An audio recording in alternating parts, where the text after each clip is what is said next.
السلام علیکم پیارے دوستو، ترکی کی ایک فیملی، شوہر، بیوی اور 3 بچوں کی کہانی جو جیسے تیسے زندگی گھسیٹ رہے تھے۔ جو جمع پونجی تھی وہ شوہر کے علاج میں لگ چکی تھی، مگر وہ اب بھی چارپائی سے لگا ہوا تھا۔ آخر اسی حالت میں ایک دن بچوں کو یتیم کر گیا۔ رواج کے مطابق 3 دن تک پڑوس سے کھانا آتا رہا۔ چوتھے دن بھی وہ مصیبت کا مارا گھرانہ کھانے کے انتظار میں رہا، مگر لوگ اپنے اپنے کام دھندوں میں لگ چکے تھے۔ کسی نے بھی اس گھر کی طرف توجہ نہ دی۔ بچے بار بار باہر نکل کر سامنے والے سفید مکان کی چمنی سے نکلنے والے دھوئیں کو دیکھتے۔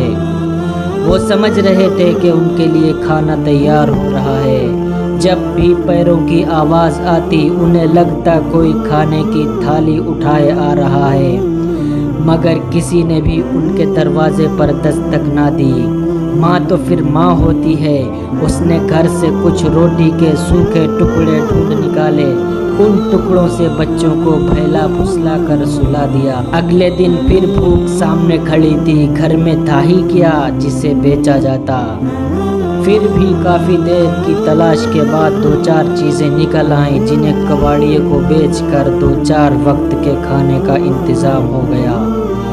جب یہ پیسے بھی ختم ہو گئے تو پھر جان کے لالے پڑ گئے۔ بھوک سے نڈھال بچوں کا چہرہ ماں سے دیکھا نہ گیا۔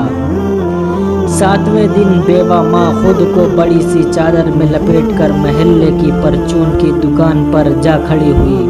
دکاندار دوسرے گاہکوں سے فارغ ہو کر اس کی طرف متوجہ ہوا۔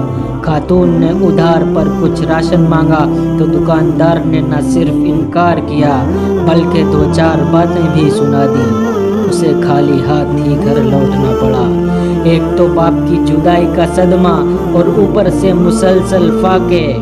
8 سالہ بیٹے کی ہمت جواب دے گئی اور وہ بخار میں مبتلا ہو کر چارپائی پر پڑ گیا۔ دوا دارو کہاں سے ہو، کھانے کو لقمہ نہیں تھا۔ چاروں گھر کے ایک کونے میں دب کے پڑے تھے۔ ماں بخار سے آگ بنے بیٹے کے سر پر پانی کی پٹیاں رکھ رہی تھی، جبکہ 5 سالہ بہن اپنے ننھے منھے ہاتھوں سے بھائی کے پاؤں دبا رہی تھی۔ اچانک وہ اٹھی، ماں کے پاس آئی اور کان سے منہ لگا کر بولی، اماں بھائی کب مرے گا، ماں بھائی کب مرے گا۔ ماں کے دل پر تو گویا اس کی اس بات سے خنجر چل گیا۔ تڑپ کر اسے سینے سے لپٹا لیا اور پوچھا، میری بچی تم یہ کیا کہہ رہی ہو؟ بچی معصومیت سے بولی، ہاں ماں بھائی مرے گا تو کھانا آئے گا نا۔ میرے پیارے دوستو، اگر ہم اپنے پاس پڑوس میں نظر دوڑائیں تو اس طرح کی ایک چھوڑ کر کئی کہانیاں بکھری نظر آئیں گی۔ کیا ہمارا جذبہ ایمانی صرف مردوں کے لیے رہ گیا ہے؟